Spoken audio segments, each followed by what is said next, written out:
Entonces, obviamente, por eso es que hablábamos, ¿no es cierto?, en la parte neurológica, que cuando el paciente tiene otitis medias, lo más probable es que empiece a desarrollar un síndrome vestibular, porque toda esa parte del oído media también está muy inflamada, ¿no es cierto?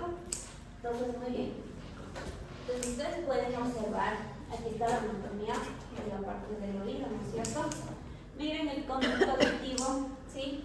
El conducto auditivo hay una parte horizontal y hay una parte vertical. Depende mucho de la raza, de la especie, que hay diferentes disposiciones, ¿ya? Y eso ya lo vamos a ir viendo. La membrana timpánica, miren dónde está, la aguja timpánica. ¿Se acuerdan de la parte de los huesecillos? ¿Sí? ¿Cómo se llaman los huesecillos del oído? Huesecillos, sí, pero son tres. ¿Cómo se llaman? Martillo, yunque y estribo, ¿ya? Son muy importantes, y cuando hay lesiones de esas partes óseas también se va a ver afectada la parte de la visión, la parte del equilibrio, ¿no es cierto? Porque están a nivel del oído medio. Entonces, hablando un poco del oído externo, tenemos el pabellón auricular. El pabellón auricular es la parte articular, ¿no es cierto?, de las orejitas de nuestros pacientes, ¿ya? Bueno, ya vamos a ver más adelante, pero ¿se han notado que en las orejas de sus perros, gatos, en la parte que es ventral, es más pegadita el cartílago, o la parte dorsal es la más pegada? ¿Cuál es? La más pegadita. La ventral, ¿no es cierto? Porque ahí ustedes pueden sentir más fácilmente el cartílago. Y la dorsal es como que sí es un poquito más gruesita, ¿verdad? Pero el pabellón auricular en sí, ¿cuál es la función principal? De captar ondas sonoras, ¿no es cierto? El conducto auditivo externo, en cambio, es aquel que conduce las ondas sonoras, ¿ya? La membrana timpánica, ¿sí?, separa el oído externo del oído medio.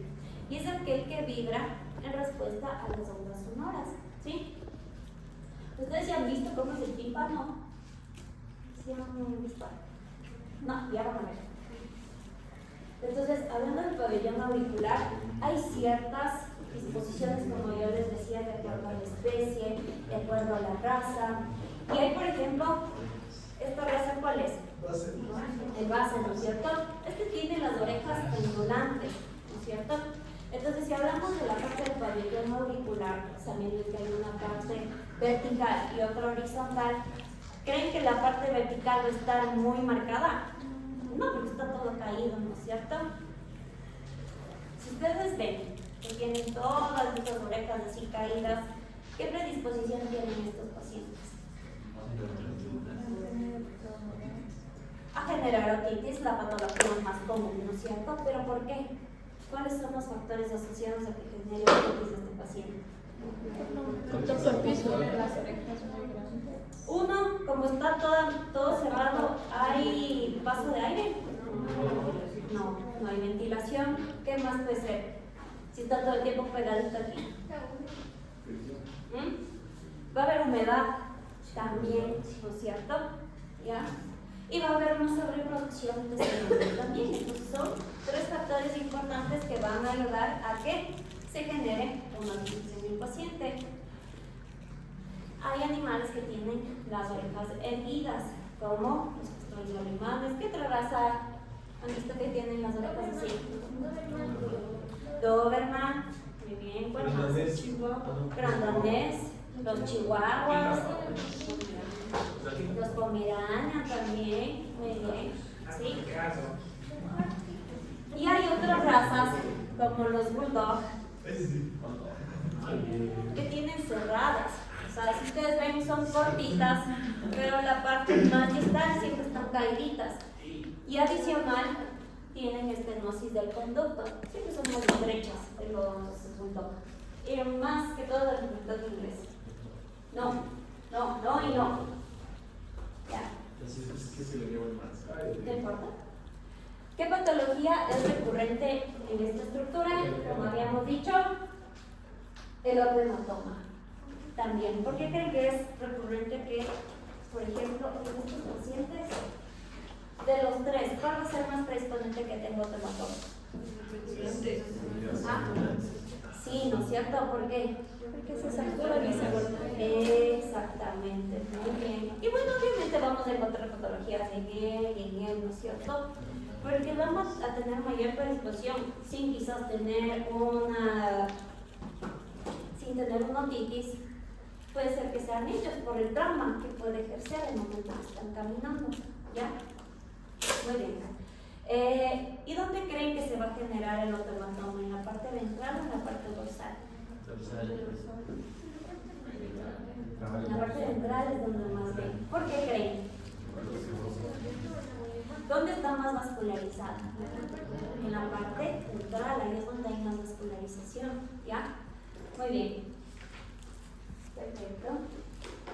Ya. Y también nosotros tenemos varios músculos que están adosados en la parte del oído, ¿sí? Tenemos los rostroauriculares, los caudoauriculares y los ventroauriculares. Y estos me van a ayudar a que existe ese movimiento. Se ha visto que cuando escuchan sonidos, mueven, ¿no es cierto? Estos músculos son los que están interviniendo en esa parte, ¿ya? De movimiento. Ahora, dentro del canal auditivo externo, yo tengo un canal auditivo, el vertical y el horizontal que les decía. Esta es una foto de una videotoscopía en el paciente, ¿ya? Entonces, algo muy importante es que en el vertical, siempre cuando nosotros ponemos el otoscopio, va a ser la parte dorsal la que yo voy a ver, ¿sí? Entonces, miren, la parte vertical con la parte horizontal, miren la diferencia del color. ¿Qué pueden decir de una con la otra?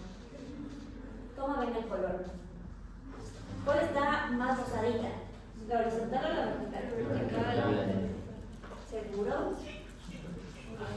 Esta es la horizontal y esta es la vertical. Una más extrema. La horizontal está más rosadita. ¿Por qué? Porque está más vascularizada, ¿sí?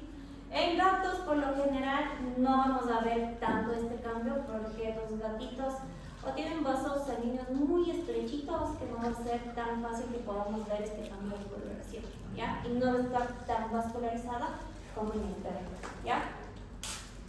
Y algo muy importante es que nosotros también podemos visualizar vamos a visualizar muchos pelitos en la base, ¿ya? Del conducto auditivo, ¿ya? Cuando yo vea la mayor parte... Doctorita, discúlpame, yo tuve una reunión con Héctor y acabo de volver a clase. Perdón.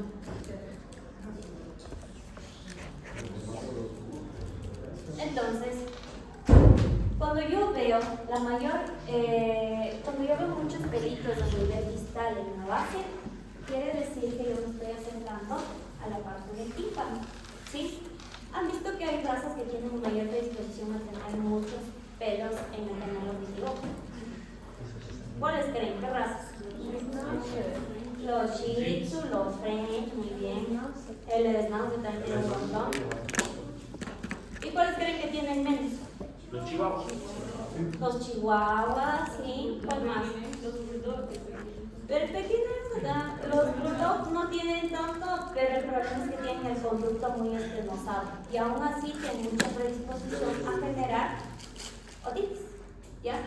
Y normalmente, como nosotros habíamos hablado, las formas o las causas de que el paciente puede tener otitis, ¿por qué no más va a ser? Uno, porque no tengo buena ventilación, porque tengo mucha humedad, porque tengo sobreproducción de secreciones, ¿no es cierto?, de cerumen.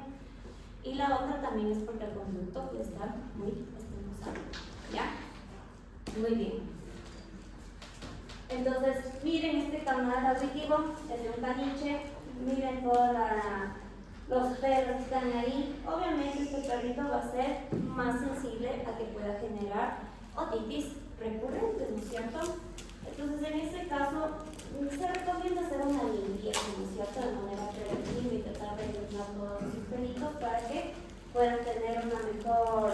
Uno, no se quede mucha humedad en el canal auditivo y eso no sea un factor que predisponga a que el paciente pueda generar otitis, ¿no es cierto? Y ahora, hablando de la membrana timpánica, miren en imagen, este es el tímpano, esta es la membrana timpánica, ¿sí? Eso es lo que deberían ver normalmente. ¿Y cómo pueden describir ustedes la membrana timpánica? ¿Cómo le describirían? ¿En color, en forma? ¿Cómo le ven?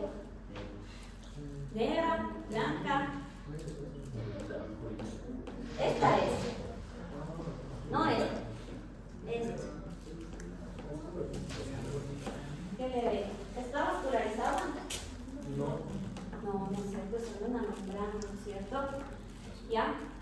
Acuérdense, la membrana timpánica tiene dos partes, la parte plácida y la parte tensa. La plácida es la dorsal. Está un poco vascularizada, pero puede ser plana o abultada. Ahora, normalmente ustedes deberían ver que está de una forma plana y quizás en muchos casos se pueden ver un poco abultada. Esto puede ser uno, porque puede estar teniendo en la parte del oído medio alguna neoplasia, pero el paciente ya debería tener señalogía clínica de que sí está afectado el oído medio. Síndrome vestibular, muy bien, ¿no es cierto? ¿Ya? Pero en muchos casos puedo ver una forma un poco abultada y puede ser normal. Entonces yo ahí tengo que asociar a la anamnesis y demás de este paciente, ¿no es cierto? Porque lo más probable es que no le pase nada y sea fisiológicamente normal ese abultamiento que yo veo, ¿ya? Y la parte tensa, que es semitransparente, y normalmente estas se van a regenerar cuando hay lesiones a nivel de la membrana timpánica desde el día 14 hasta el día 35. O sea, tengo todo ese tiempo para que haya una regeneración completa de la membrana timpánica, ¿ya? Y miren, en esta, por lo general hay una ligera opacidad en la parte tensa. Y si ustedes ven, hay como unas estriaciones, no sé si ustedes logran ver. Aquí, miren, es como estrellitas que tienen aquí, ¿sí? Eso es normal que ustedes deban ver, ¿ya? Y aquí, por ejemplo, ¿qué huesecito es este? Ya vimos, ¿no es cierto? En la anterior imagen, cómo estaban predispuestos los tres huesecillos. ¿Cuál sería este? ¿Ah? No. ¿Cuál es el que está más próximo al canal auditivo, a la parte del tímpano? Voy a poner de nuevo la imagen. No. Miren. El martillo. Miren cómo es la forma. Miren la imagen. Miren cómo es la forma del martillo, ¿sí? Y miren cómo está justo por detrás de la membrana timpánica. Ahora les voy a poner la imagen de nuevo, porque es así como ustedes van a ver en la vida real. ¿Sí ven? Todo esto es el martillo. Y siempre del martillo salen estas estriaciones. ¿Sí ven? ¿Ya? Ya, muy bien. Ahora ya vimos la parte del oído externo. Muy bien, ahora vamos a hablar la parte del oído medio. En la parte del oído medio pues vamos a hablar de la cavidad timpánica, vamos a hablar de los campos de Eustaquio, ¿sí? Son los huesecillos del oído. La cavidad timpánica, pues está la huella timpánica, en las trompas de Eustaquio. Estas normalmente se extienden desde la nasofaringe hasta la parte del conducto auditivo, ¿sí? La función principal es igualar las presiones a ambos lados de la membrana timpánica. Entonces, todo esto es la parte del oído medio, ¿no es cierto? Estamos hablando de la cavidad timpánica, que sería toda esta parte, y obviamente, esta es la huella timpánica. Estas son las trompas de Eustaquio que deberían venir desde la nasofaringe, ¿no es cierto? Muy bien. Y los huesecillos del oído, está el martillo, el yunque y el estribo. Estos son los que transmiten y amplifican las vibraciones del aire a través de la membrana timpánica hacia el oído interno, ¿ya? Entonces, si ven cómo está en esta parte, todo esto sería el oído medio, ¿ya? Muy bien. Y en el oído interno pues tenemos la porción coclear y la porción vestibular. vestibular. La coclear es aquella que recibe las ondas auditivas, ¿no es cierto? ¿Ya? Y es ahí donde también se origina el nervio coclear, ¿ya? Sería el vestíbulo coclear, ¿ya? Muy bien. Y la porción vestibular, en cambio, va a ser la que está relacionada al equilibrio, ¿no es cierto? Entonces, aquí es donde se origina el nervio vestíbulo coclear. Obviamente, en la parte del oído interno están estas dos porciones al mismo tiempo y es donde emergen los pares craneales que van a intervenir en el equilibrio del paciente, ¿ya? Por eso que el paciente que tiene otitis externas, pues no le pasa nada, se puede controlar con medicación en la zona.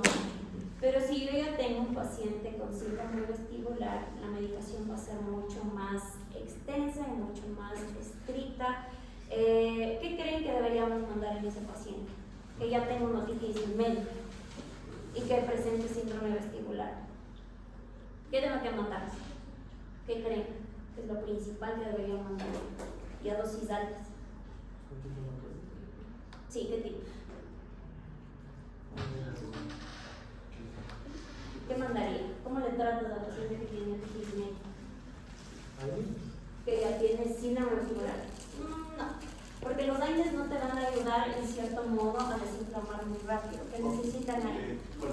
Tienen que mandarle corticoides, ¿no es cierto? ¿Sí? Si toda la zona del oído medio y el oído interno está tan inflamado, necesito un fármaco que desinflame lo más rápido posible. Yo voy a empezar con dosis altas e ir bajando hasta controlar los signos vestibulares en el paciente. ¿Sí? ¿Ya? Pero cuando se corta cuando ya acaba de bajar todas las dosis de los corticoides, ¿por qué otra vez aparece? ¿Otra vez qué? O sea, no siempre es cura porque ¿La otitis? La otitis y acaba el tratamiento. Y otra vez empieza. Normalmente las otitis tienen muchos factores predisponibles para que se genere y dentro de ellas son aquellos pacientes que son alérgicos, ¿ya? Entonces, si un paciente tiene alergia ambiental o tiene alergia alimentaria y tú no resolviste la causa principal, que sería el alimento, o que quizás es muy alérgico al césped, lo que sea, y le sigues teniendo en el césped y le sigues dando la misma comida, tú le tratas al paciente, pero en menos de 3 meses va a volver con recidiva. Entonces siempre es importante las otitis medias dentro de la parte de dermatología. Son una enfermedad secundaria a la alergia primaria que tiene un paciente. Entonces ustedes deben tratar no solo la otitis, deben tratar toda la alergia en el paciente y saber el origen de esa alergia. ¿Sí? Por eso es importante que ustedes den un tratamiento íntegro en aquel paciente que dermatológico. Porque la otitis no es aislada, no es una patología aislada, siempre viene acompañada de muchas otras causas y es importante que ustedes lleguen al origen para que una vez que ustedes tratan la otitis y sabe el paciente, si llegó a ser atópico o generar alergia ambiental, que eso casi no lo pueden controlar, quizás sí va a ser recidiva de otitis, pero no va a ser cada 3, cada 2 meses, sino quizás 1 o 2 veces al año, ¿ya? Lo importante es que ustedes también entiendan que si el origen del paciente que genere otitis es por un tema alérgico, al paciente alérgico ustedes pueden curarle. No, solo deben como tratar de evitar los factores que exacerban el problema, ¿ya? Entonces eso. Y bueno, ya vamos a ir viendo la parte de patología un poco para que entiendan. La parte de dermatología es chévere, la parte de otitis es una de las cosas más comunes que se ve en el paciente dermatológico, pero hay que saber llegar a la causa, al origen de lo que le está pasando al paciente. ¿Ya? Muy bien. Ya. Entonces vamos a hablar un poco de la historia clínica. ¿Sí? Dentro de la historia clínica y hablando ya un poco de la anatomía y la fisiología que vimos, ¿qué factores predisponentes podemos tener a nivel de la especie?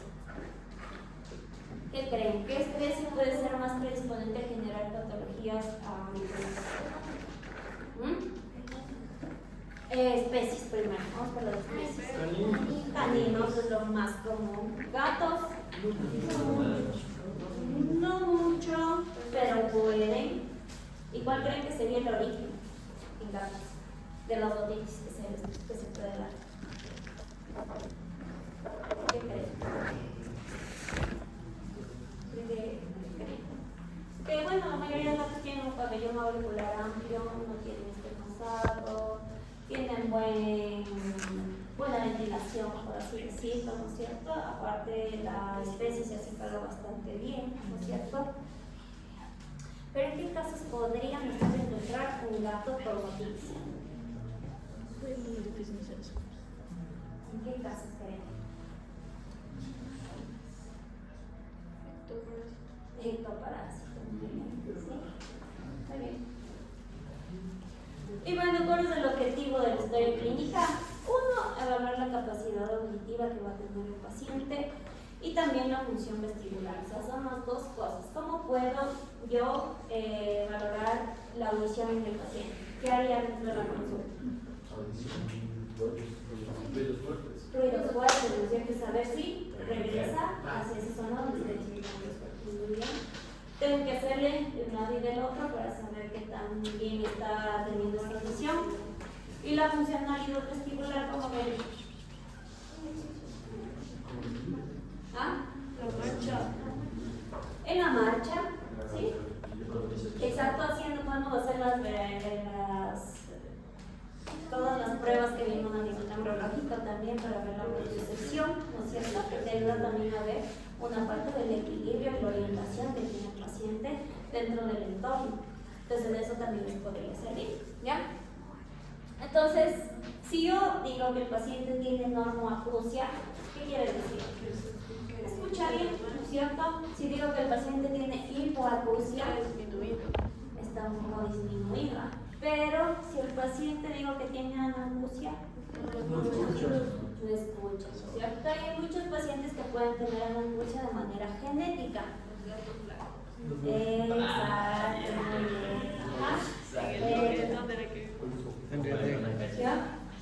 Entonces, bueno,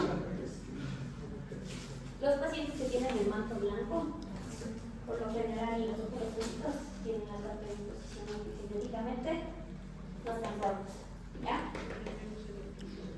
Entonces, dentro de la reseña, ¿en qué me baso? ¿Qué quiero ver? ¿Qué necesito saber? ¿O por dónde me voy para saber el tema de que sí, este paciente lo más probable es que tenga un problema óptico? Tengo que ver la especie y la predisposición que puede tener agentes también en el tema del medio ambiente, dónde vive, con quién vive, ¿no es cierto? Cómo es el manejo de ese paciente, ¿sí? Y obviamente para saber el tipo de otitis que tengo, porque la otitis nunca es que va a ser netamente bacteriana. Puede ser bacteriana, también con levaduras, que también es lo más común. ¿Cuál es la levadura más común que encuentran en otitis? Malassezia es la más común, ¿sí? Puede ser por ectoparásito, ¿sí? O también puede ser que el paciente esté teniendo un tumor, ¿ya? Entonces, si hablamos por razas, sabíamos que estos tienen orejas péndulas, ¿no es cierto? Entonces van a tener mayor predisposición por la morfología de las orejas a que se predispongan a tener otitis recurrentes, ¿ya? Entonces, si han de ver que lo más común es el cóctel, ¿sí? Pero esto es netamente que se da la otitis por la conformación de la oreja. Ahora, el paciente mega alérgico puede ser de cualquier raza. ¿Cuáles son los pacientes más alérgicos que han visto? ¿De qué raza creen? En la actualidad. Que sean alérgicos, además, ya. Cada gato les da alergia, frustrándose. Los husky. No he visto tanto. Los bulldogs, todos los bulldogs son enfermos. Sí, les da todo. Entonces, bueno, sí, esto es por la conformación anatómica de las orejas, que obviamente va a ser más fácil que ellos se dispongan a tener otitis. Pero obviamente la otitis, como les dije, también tiene un origen alérgico. Entonces ahí no se interpone la conformación de las orejas en estos pacientes, ¿ya? Por ejemplo, las razas que tienen muchas arrugas, ¿no es es cierto? Los Sharpeis, los Bulldogs también. Y se han visto que los Bulldogs tienen orejitas chiquititas con relación a su conformación física. Son pequeñitos y aparte están caídos hacia adelante, ¿no es cierto? Pero si nosotros logramos ver la parte del conducto auditivo y diferenciarlo con el conducto auditivo de un chihuahua, por ejemplo. El conducto auditivo de un chihuahua están las orejitas erguidas, son chiquititas, pero es amplio, ¿sí? La de un bulldog, en cambio, está así, una orejita así, caídita. Entonces, obviamente, esa estenosidad genera predisposición a que haya mucha acumulación de cerumen en esa zona, ¿ya? Razas que pueden generar pólipos o que tengan canales auditivos con demasiado pelo. Habíamos hablado del Schnauzer, el caniche, son de las razas que más predisposición tienen. Adicional, los Cocker también tienen una sobreproducción de cerumen que también exacerba el problema al que ya puedan tener otitis, ¿ya? Entonces en el Cocker yo tengo dos factores que predisponen solo por la anatomía del paciente. La forma en péndulo de las orejas y también el exceso de producción de cerumen que tiene, ¿ya? Ahora hay una enfermedad que se llama alopecia auricular idiopática, ¿ya? Normalmente esto los vemos en algunos gatos, específicamente en los siameses, aunque si ustedes ven este otro es un gatito exquisito, ¿no es cierto? Un criollito por ahí, ¿ya?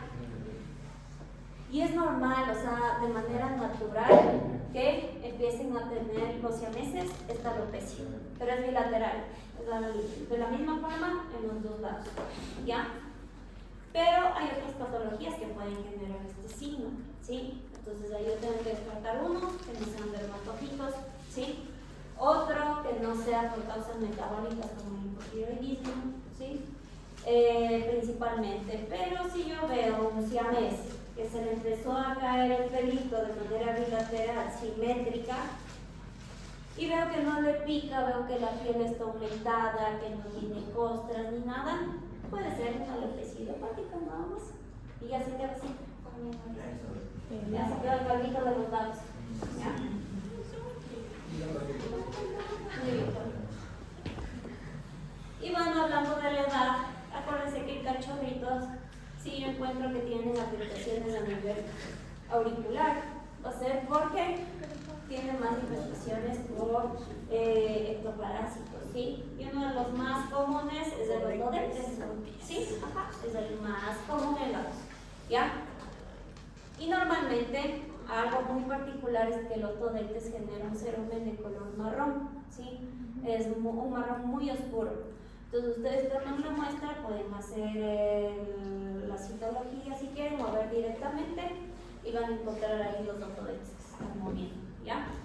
Normalmente cuando hay otitis por malacesia también, la malacesia también genera ese cerumen un poco marrón, como les decía.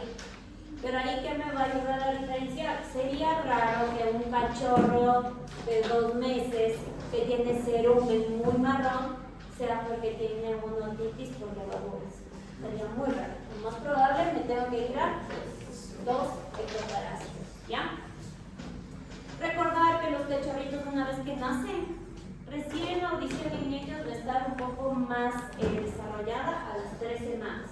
Las 2 primeras semanas no escuchan nada, ¿ya? ¿Sí? Y bueno, a nivel de perros viejitos, de hombres, ¿qué va a ser la probabilidad más común que voy a encontrar en ellos?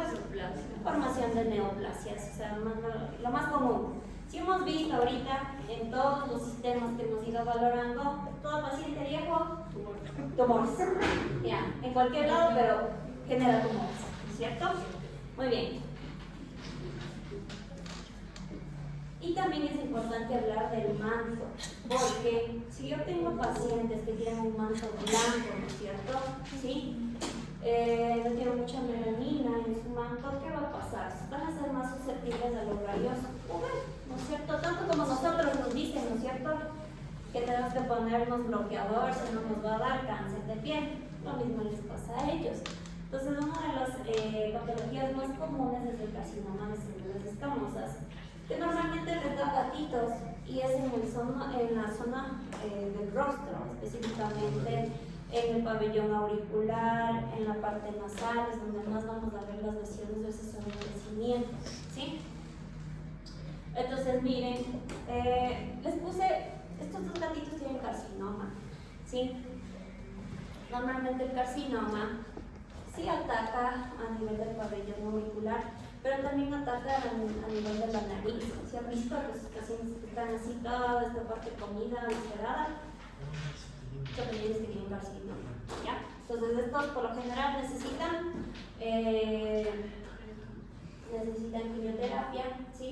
Electroquimioterapia es lo más común que se utiliza en estos pacientes, ¿ya? Entonces acuérdense, el pelaje blanco puede ser un indicativo que se genere neoplasia también a nivel del pabellón auricular. Ahora en la anamnesis, ¿qué quiero preguntarle al tutor? ¿Qué quiero saber? Uno, primero, si tiene prurito en esta zona, ¿no es cierto?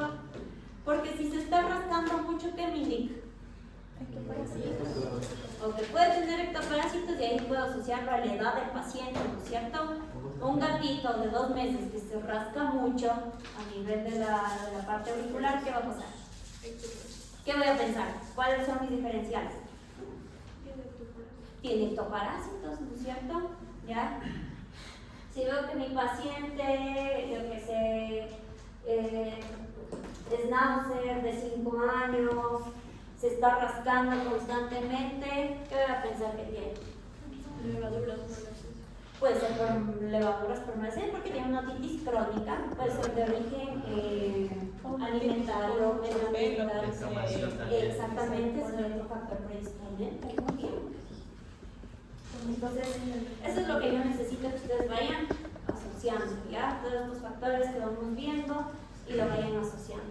Ahora, ¿qué también tengo que preguntarles si ese paciente, porque no puede ser que se rasque, hay pacientes que no se rascan, pero se empieza a generar fricción con otro objeto, ¿no es cierto? Entonces, puede ser que el tutor no sepa que se está rascando, que le está picando, pero si ya veo que se está rascando con varios objetos, yo puedo asumir como clínico que el paciente sí está con prurito. También puede ser cuando sensibilidad al Sí, dolor, por ejemplo, o qué más. Hay veces que como cuando se ven ir viajando, se ven ser como que se chillan y necesitan en algo para. Claro, pero por ejemplo, si viajan, ¿es aquel paciente que está en la ventana o no? Porque la sensibilidad puede ser por el viento que le está pegando fuerte al nivel del auricular. Y si ya tengo un conducto auditivo sensibilizado porque tengo una patología, obviamente va a generar dolor, ¿no es cierto? El momento también que el tutor le topa, ¿no es cierto? Le está acariciando y por ahí le topa en esta zona y reacciona, también tengo que ir directamente a revisar el conducto auditivo, ¿no es cierto? Muy bien. Entonces, factores predisponentes, ¿qué más vamos a encontrar en estos pacientes? Cuando tienen exposición al agua, eso es lo que yo quiero saber, ¿no es cierto?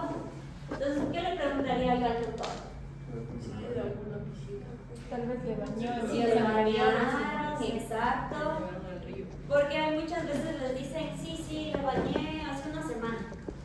O le mandé a la peluquería, ¿verdad? Si le bañaron, lo importante sería, y si le secó los oíditos. Normalmente el tutor siempre hace las cosas bien, ¿no? Siempre él hace todo bien. Entonces es importante de llegar al tutor, pero de una manera distinta. Entonces preguntarle, a ver, ¿me puede explicar cómo es que le secó? Muchas veces hay tutores que utilizan incluso los hisopos, ¿sí? Y eso es peor, porque mientras le están poniendo el hisopo para tratar de limpiarle, están metiendo más cerumen, ¿no es cierto? ¿Ya? También saber si puede tener cuerpos extraños del paciente. ¿Cómo creen que sería el cuadro de ese paciente que tiene un cuadro extraño? ¿Crónico, agudo, bilateral, unilateral? Unilateral y agudo, ¿sí? O o sea, de la noche a la mañana empezó a sacudirse, está inflamado y es todo del lado izquierdo. Entonces lo más probable es que tenga aeropuerto externo, ¿cierto? Ectoparásitos, ¿en qué me voy a asociar? En el lado del paciente, ¿no es cierto? También me va a servir mucho el tema de a dónde nomás viajó, a qué lugares, porque ahí también podría incurrir si tengo una garrapata que está por aquí metida en el pabellón auricular. ¿Qué le va a generar? Prurito. Y si se está rascando todo el tiempo, ¿qué va a pasar? Se va a inflamar esta zona, ¿no es cierto? Y si tengo una piel muy inflamada que se sigue rascando porque es un círculo vicioso, ¿qué va a pasar? Se va a generar otitis en el cielo, ¿ya? Contacto con otros animales, si ha recibido tratamiento previo también es muy importante, ¿ya? ¿Ah? Porque puede ser que tú seas la segunda revisión que tiene ese paciente, que quizás ya le trataron, y de hecho hay muchos fármacos que son ototóxicos, ¿sí? ¿Cuál creen que es un fármaco ototóxico? Que sí también lo ven en oncología, así que deben saber los efectos secundarios y cuáles son ototóxicos. ¿Cuáles creen? ¿Algún antibiótico por lo general se van a utilizar? La sulfa, sí, otra más.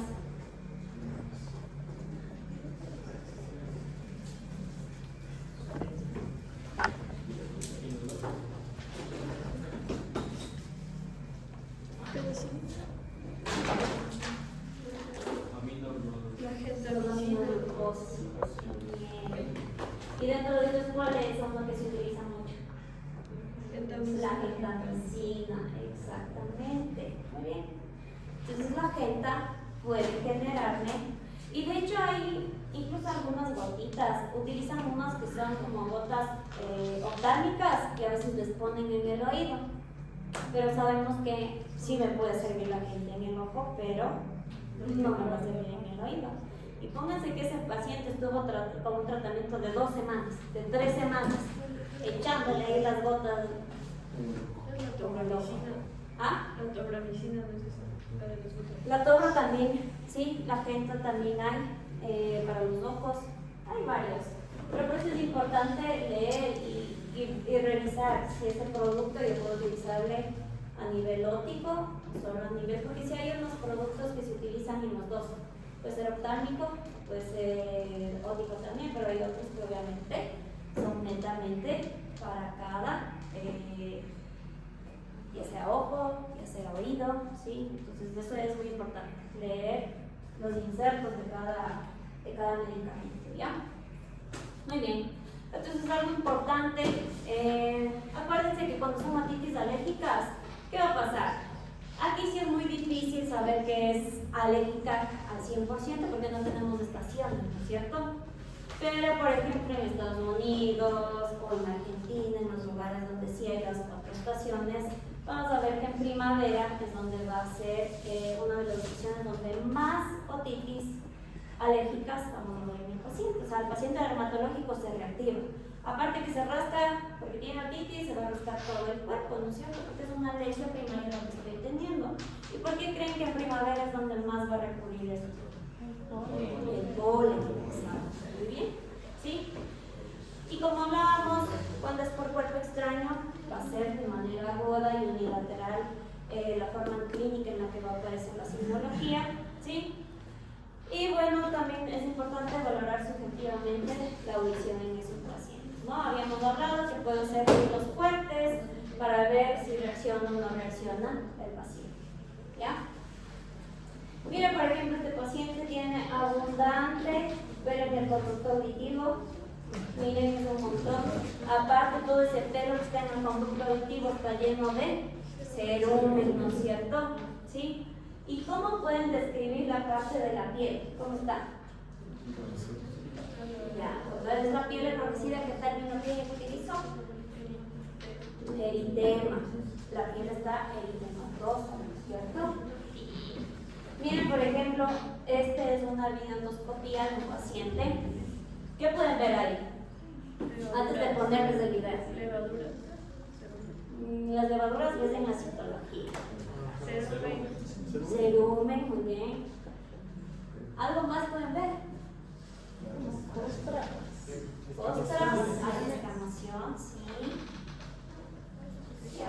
Pero este es otro de estos. Miren.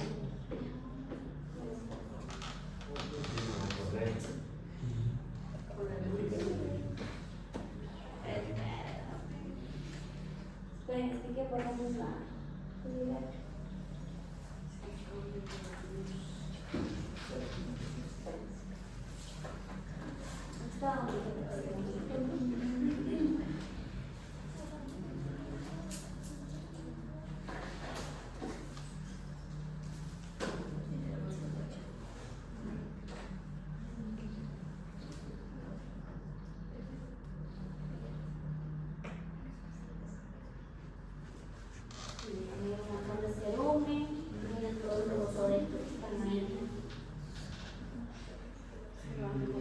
Y si ven cómo es el cerumen, en este caso es marrón bien oscuro. ¿Sí?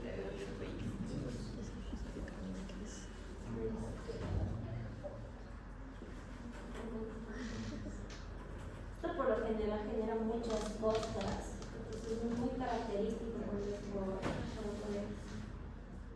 Por ejemplo, aquí, ¿qué ven? ¿Qué nomás pueden? ¿Cómo describen? Hay descamación, ¿no es cierto? Aquí hay cerumen, ¿no es cierto? Y otra filosofía.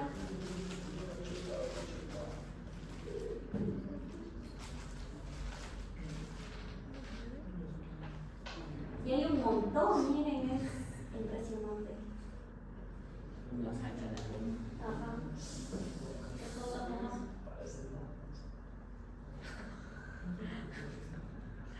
Entonces, por ejemplo, en esta imagen, ¿cómo describirían la imagen?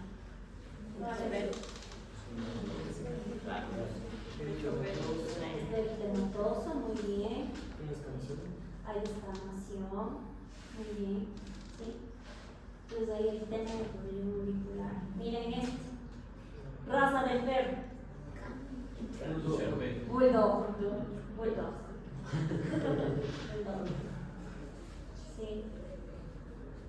Y obviamente también puede estar el pabellón auricular así de otros pacientes de otras razas, pero cuando las otitis ya son sumamente crónicas, o sea, trataron, recidiva, trataron, otra vez de recidiva, la piel empezó a inflamarse tanto que se liquedifica, se engrosa, ¿sí? Entonces empieza a haber esa estenosis, ¿ya?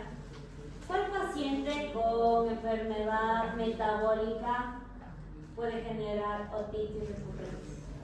¿Qué enfermedad metabólica puede generar lesiones recurrentes a nivel de piel? No tanto. ¿Cuál es el más común? ¿Cuál creen? El hipertiroidismo. El hipotiroidismo.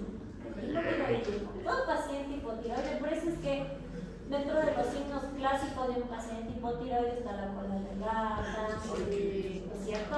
Tiene el edema facial, la carita de viejita que se nos hace, porque son problemas también dermatológicos que tienen los pacientes, ¿sí? A ver, vamos de aquí, por ejemplo, ¿qué pueden ver ahí? ¿Cómo escribir?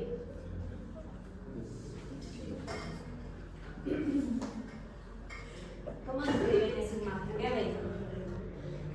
¿Hay abundante pelo, no? ¿Qué más pueden ver? Hay descamación, sí.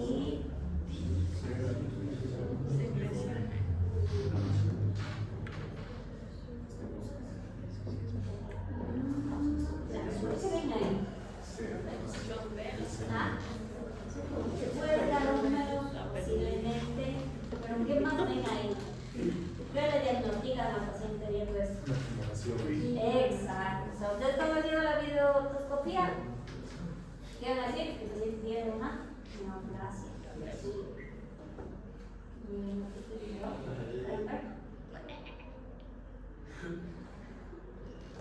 Ahí me decían antes, para revisar bien, obviamente para ver que tenga la neoplasia, tuvieron que hacer un lavado óptico primero. Y Creo que lo obedece con su oficina. sí. cancelados.